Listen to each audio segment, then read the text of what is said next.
Welcome. Welcome back to the channel. Gods and goddesses in training. I am Uncle Makara. All relations. If you're new here, I urge you to tickle the algorithm for me. Comment, like, do whatever. Interact with the video. Comment on the cool colors behind me. Whatever it be, whatever it may, whatever it do. I'm a positive psychologist. I'm also a neo shaman, and I'm here to talk specifically about a concept going beyond happiness. That's right. What's beyond happiness, you may ask? What's beyond happiness is a concept called eudaimonia. Okay. And this is not just any happiness. It's a long-lasting happiness. Man.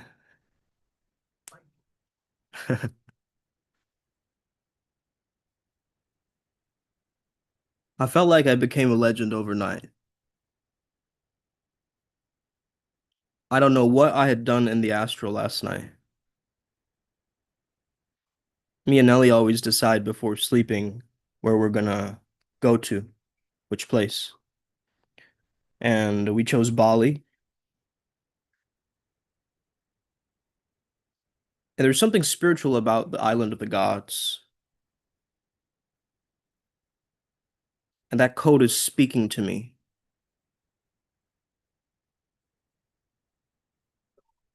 Hmm. Hey there, Samba.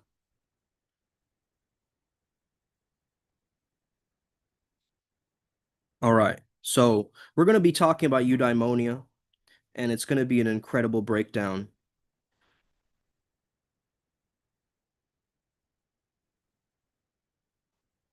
All right.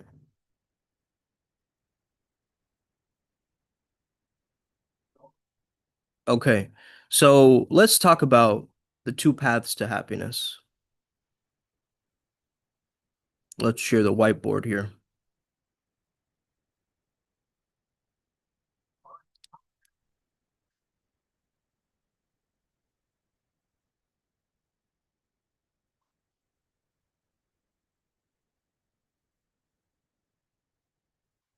Okay. So there is hedonic happiness on one side,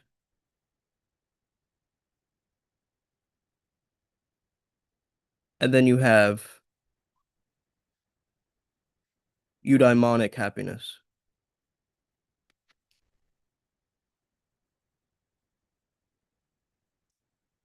So most of the world today is heavily reliant on the instant gratification of hedonic happiness. But it's only when you grow older and wiser and you've been through many lifetimes, many incarnations, you start to realize there's a more meaningful, purpose-driven path that gets you towards self-actualization or something even greater, which is self-transcendence. So let's classify these two. So first of all, foremost, right? Hedonic happiness is pleasure seeking. Pleasure seeking and pain avoidance. So yes, this brings you a sense of immediate gratification. There are positive emotions associated with it. Obviously, it's a sensory pleasure and it's a material enjoyment. Like you're going to a concert, you're going for fine dining, maybe you're shopping, maybe you're celebrating the holidays. So these are more short-term external circumstances heavily influence these short bursts of happiness, right? So, hedonic happiness can lead to a cycle of endless pleasure chasing without that deep fulfillment, right? What is it that we want in this life, guys? A lot of people will say happiness, but it's really what we're looking for is flourishing. What we're looking for is fulfillment. What we're looking for is thriving. Okay. So there's got to come a paradigm in a man or a woman's life where you understand I'm going to give up these short-term pleasures and I'm going to be a builder. I'm going to build something long-term, a family, a business, a calling, a mission, something to look forward to, a meaningful, value-driven life rooted in purpose, personal growth, self-actualization, and contributing to something greater than the self. So what are the qualities of this eudaimonic happiness? Authenticity, for sure. Self-acceptance. This is a really tough one for a lot of people. They cannot accept themselves, and so there's a anti-flow happening internally. If you can't fully accept yourself, you're not going to surrender to the present moment in life, and you're going to be holding all this rigidity in your body and all these grudges against people in the past. Instead, you just got to let that flow, let that go. Okay? And really foster strong relationships with people. Be independent, but also autonomy. Okay? Making your own choices and a sense of belonging. This is a big one for a lot of people too, especially the spiritual ones. Because in a time in your spiritual path, you do lose a bit of motivation because you're already fulfilled by that source within, right? And so there's going to be a time when you're like, I don't really feel like doing anything. I'm already settled. Like I have everything that I need, right? And so a lot of people go through that in the spiritual path, then they realize that, right? So the benefits of a eudaimonic happiness is like greater resilience and mental well-being, better health. So if you have better health, that leads to greater satisfaction and a lasting sense of fulfillment and purpose.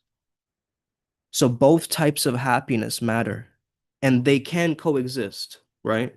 But hedonic joy is fleeting and eudaimonic happiness is enduring, right? It's that resilience.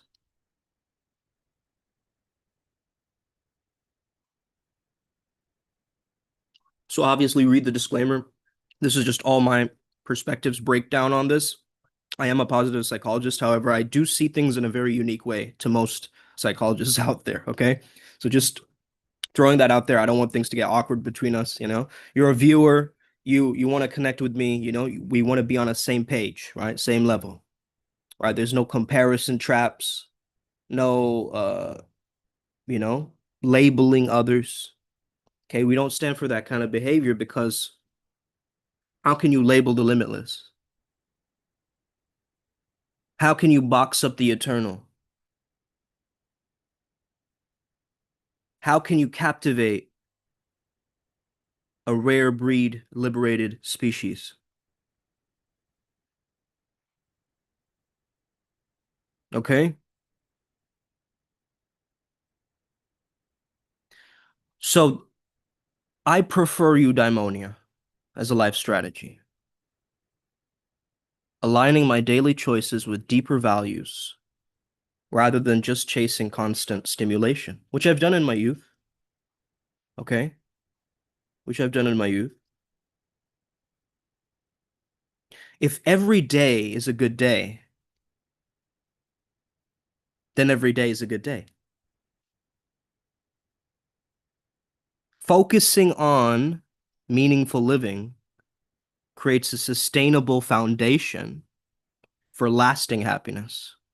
Well, just enjoying some occasional pleasures here and there, right? Hedonic pleasures without letting them drive your life. I mean, what's greater, getting $1 million or knowing that you earned that money, right? Knowing that you did something valuable to society to get that merit, right? So this is really deep, guys. And the core question is, and this is something that Aristotle really explored, one of the pioneers of this word. Um, what is the best human life? Okay. This is the central question of Aristotle's, you know, Nicomachean ethics. So he said virtue ethics are ethics not about rules like Kant. I have to be really careful how I say that name. Or outcomes like utilitarians, but about developing character and living in accordance to virtue. So being a good human being, right? That's a baseline.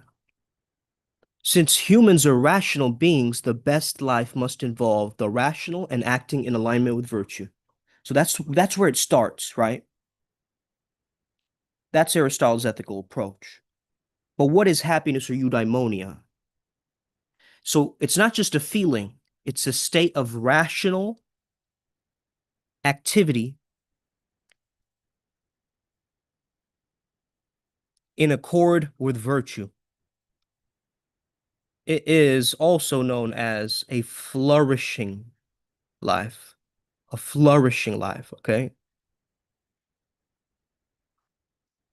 So a flourishing life comes from habitual virtuous action, guided by reason, okay? So every virtue lies between two extremes. For example, let's take the example of courage.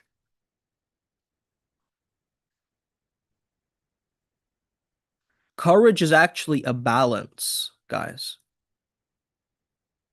It's a balance between recklessness and cowardice. Okay? Between recklessness and cowardice. If you can maintain the midpoint between those two, you're in bravery, you're in courage, right? To encourage someone means to transfer your courage to theirs, your solar plexus energy to theirs, right? You empower someone, same word, right? PowerPoint presentation right here, okay? Where Iron Man has his suit beam or whatever, right?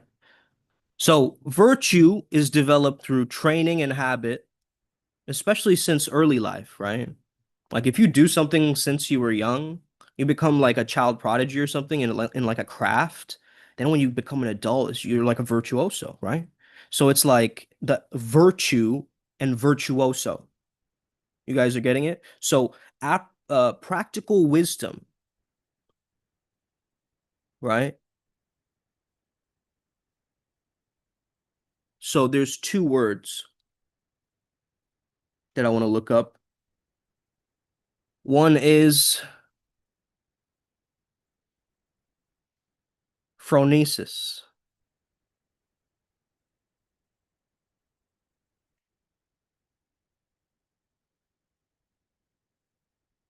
Phronesis means practical wisdom, not just saying what's right, but knowing how, when, and why to apply it in real life.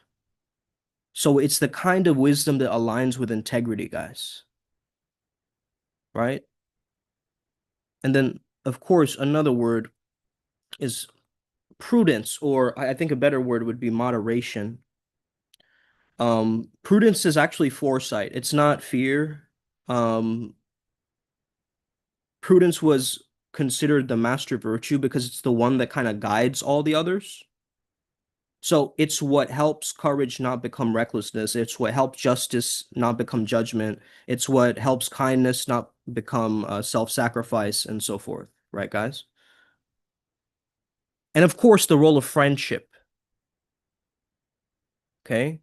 Friendship is essential to the good life, right? Just good friends in general. Just good, like really solid friendships. Okay. Fun-based, mutual benefit, and the deepest, rarest, and most fulfilling type of virtue-based friendship, right? So when you share values with someone else, you know what I mean? Right? You know, when you share values with someone else, it really starts to empower you, right? It empowers you because you both are under the umbrella of that value, and your values in action become your character strengths, okay? In positive psychology. So the ultimate human function is contemplation. Contemplation, also called theoria. So rational reflection on eternal truths. In the Hindu pantheon, you'd say like Mahavakya, right? Like it's just a truth that's unshakable. You can't deny it. So a contemplative life supported by virtue, friendship, leisure, moderate external goods is the best kind of life, right? And is Aristotle elitist? Because he did get criticized for describing an ideal life only wealthy to wealthy American men, right? But the counterpart is the vision is valid, right? We just need to build a more just world so more people can access the conditioning for a flourishing contemplative life. Not thoughtless, not jumping into things, but as Ellie so eloquently put it yesterday, patience, right? Patience. All right. Are you guys absorbed in this? So this is really interesting because we're getting hella philosophical, right? The best human life, according to Aristotle, is a life of rational virtue, sustained by close friendships, supported by moderate material well-being, and centered on contemplation and inner development. So really, it's about that authentic meaning, right? So let's talk about the Stoic triangle, okay? The Stoic triangle.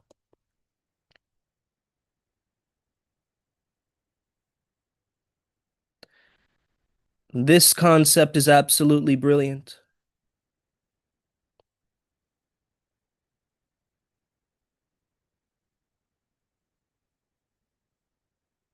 By the way, this is my tattoo, eudaimonia. I'll say later why I chose to get it tatted on me. So look at the Stoic triangle, guys. Okay, this is not just a philosophical diagram, guys. It's a sigil. It's a beacon. It's a spiritual filtration device for your entire destiny, right? So I didn't just get it inked. I got initiated without knowing. So when I got this word eudaimonia tatted, I honestly just thought it just meant, oh, I'm living the good life, right? Happiness, fulfillment, alignment. Yay, okay. But looking back now, I realized there was something way deeper going on. And it's like a part of me knew before I consciously did that I needed protection, okay? Not physical protection, energetic protection, emotional protection. I'd been through experiences, environments, and even relationships that drained me, It pulled me into fear, into my own self-doubt, my own anxiety. And I didn't know how to shield myself from that. But somehow this word snuck in. Eudaimonia, right? Usually people are so afraid of the word daimon or demon, but that wasn't the original meaning. Eudaimonia literally means good spirit, good spiritedness. And it found its way on my skin and it stuck, and slowly it started working on me. It became a portal, a special kind of anchor, a filter, a reminder that I'm allowed to protect my people. I'm allowed to protect my peace. That not every energy, every influence, every opinion deserves access to me. That I don't need to choose chaos to feel alive. It's strange. Sometimes we think we're just getting a tattoo for aesthetic or inspiration, but what if that moment was guidance in disguise? I didn't know it then, but this word became a boundary, a quiet way of saying only things aligned with my growth, my clarity, and my peace are welcome in my space. So it's not just a word anymore. It's becoming a way of living. Eudaimonia. Okay? The art of alignment, not escape. So eudaimonia isn't about chasing happiness like a high. It's a mood. It's a mode of being. It's when your soul and your actions shake hands. It's when you stop asking the world to make you feel good and you start living in a way that is good. Aristotle called it the highest goal of human life. Not pleasure, not possessions, but virtue lived daily, embodied in your choices. Okay? Embodied in your choices, your character, your presence. The Stoics doubled down on that truth. Don't chase feeling good, chase being good, my friend, right? Don't fear discomfort, fear disconnection from your inner compass. Amen. Hallelujah. Shalom, salam. Swaha, right? Real joy comes not from avoiding pain, but from living aligned with reason, courage, fairness, and self-control. You didn't get eudaimonia, you became it. By asking, am I living with intention? Am I living aligned with nature, with truth, with who I am here to be? Am I feeding the good spirit within me or starving it with shortcuts? You see, guys, eudaimonia isn't quick, okay? It's not these NPC streamers. It's slow burn sacredness. It's a life lived in harmony with nature, right? Not like ice cream, right? Not that. It's within you, right? It's within you. You don't need to pretend to be something to get validation points and then you create a fractured persona because of it. As the woman that just yells, ice cream, into a megaphone. Okay? Modern psychology calls this thing well being, but spirituality calls it alignment. So the ancients knew this name long before us, eudaimonia, the good spirit, the quiet fire, the unshakable center. Eudaimonia is the home of the good spirit. So that's why when I got it tatted on me, I created a filter for only good spirits to work with me. So even when bad spirits start to intervene, good spirits came in to create protection. You guys are getting this? Now, I'm not saying go and get it tatted on you, okay? Please don't start a cult like that, okay? But what I am saying is, it means your soul is in alignment with its highest function. It means that you're living in such integrity that the gods themselves will nod at you in approval. Because the word daimon means spirit, not demon, not angel, but just the inner guiding force, right? So let's think of it like this, guys, okay? And by the way, I know this word sounds a little bit weird, but let's just go with it, okay? We'll go back to the Stoic triangle in a second. Okay. So let me just check the comments. Hold on. All right. Boom, boom. Amazing. So eudaimon is when that spirit is noble, clear, and radiant. The kakodaimon is when the spirit is corrupted, twisted, and off track, right? I didn't know this at the time, but when I marked that symbol on my skin, I sent a message across timelines. Only good spirits may walk with me. Only aligned forces may work through me. I am a vessel for the virtuous lame. Okay? So let's talk about this triangle, man. Okay? Let's get real Illuminati in here. Okay? Let's talk about this triangle, bruh. Your sacred trifecta. This is not geometry, it's your soul architecture. Each point of this triangle activates a force field around your spirit. Okay, let's just say your virtue is your sword, your self-control is your shield,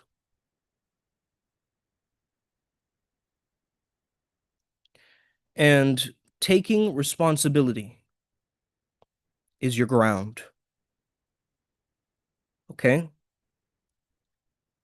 So virtue's the sword. That means that's the compass that never breaks. You do what's right, not because it's easy, but because your daimon demands it.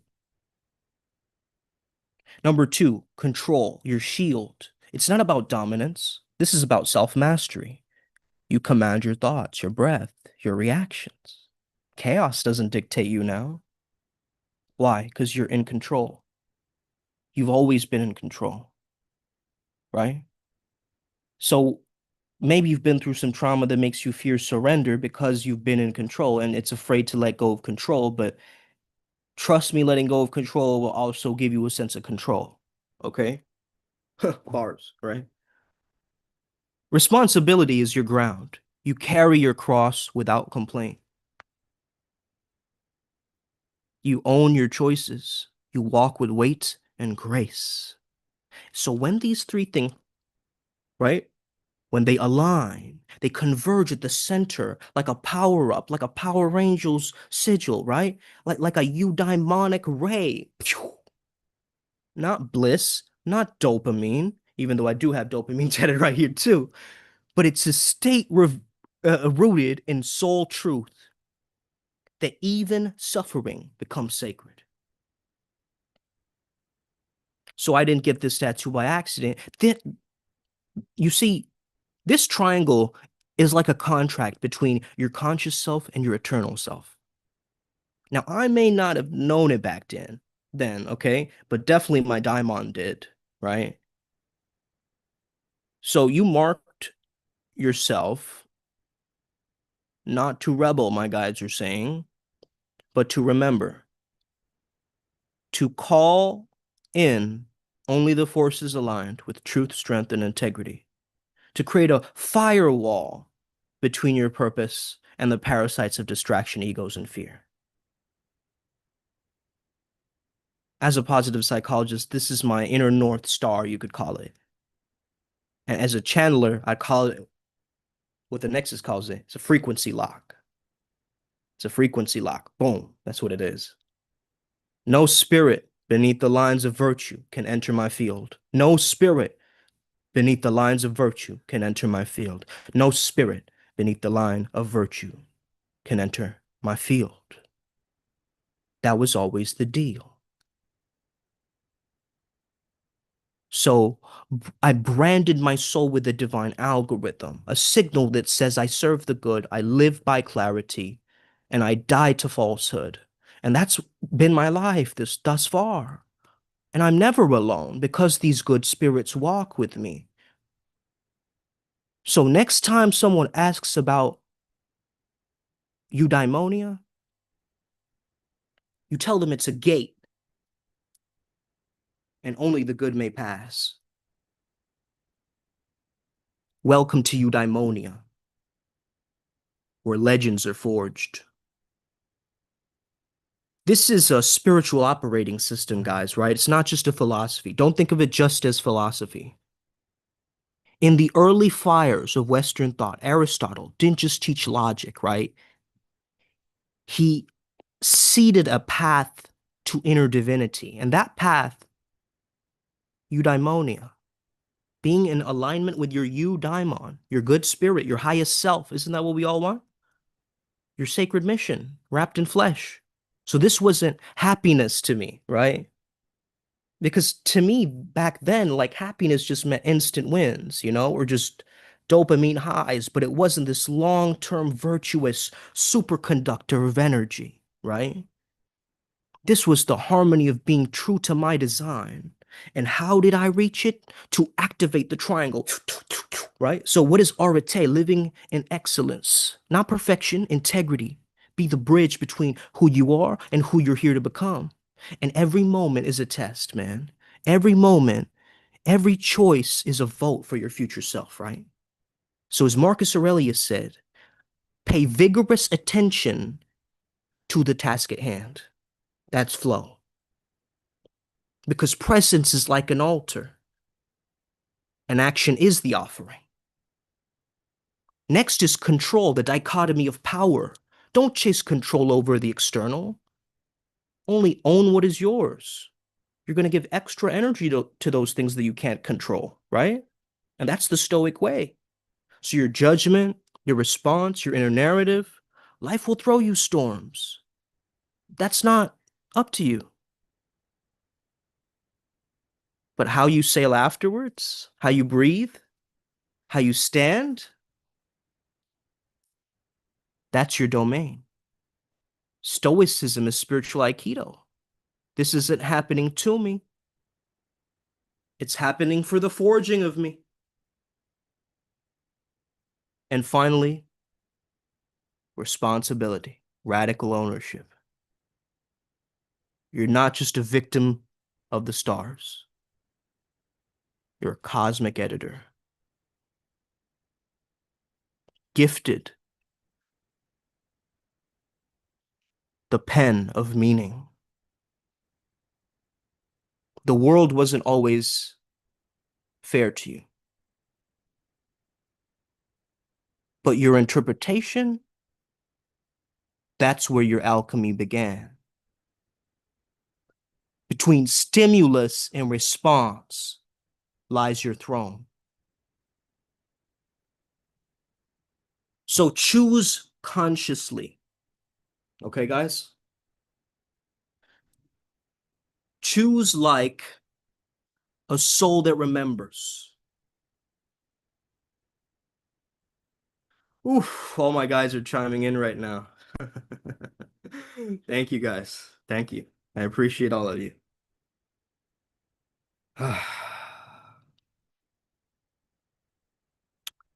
This triangle isn't just mental, guys. This is mythic geometry.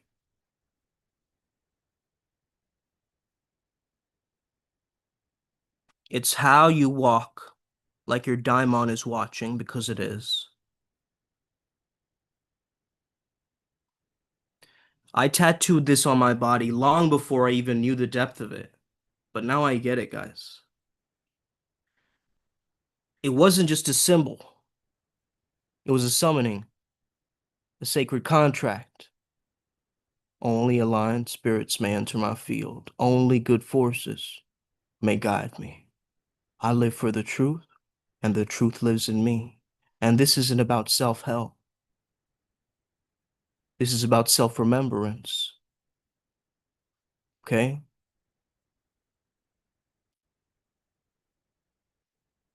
Oh, hey there, babe. Fantastic. I know you've been watching this whole time. All right? So if you want happiness, then make your home fit for your highest spirit. That's exactly eudaimonia. It's your path of power, inner power, not outer power. So you have a choice, right? Red pill, blue pill. Okay. Are you gonna just keep chasing those fleeting highs? Or do you want that long-lasting ananda, that bliss that overrides the system, that always was and always is? Woo! Oh man, I'm feeling good right now. How about you guys? Yeah, let's get it. Upward Spiral Gang. Have the most incredible day ever, guys. And I truly mean it. Have the best day, have the best life ever. Okay? Have the best life ever. Who has the best movie ever? You do. Your life, right? What's the best movie, best story ever told? That's your movie. That's your life. So now it's time to be the main character again. Now it's time that we lean into Jewel June, that we start to shine, that we remain radiant. And even when there are obstacles in the way, those obstacles become the way. Let's get it. Upward spiral. Let's win, guys.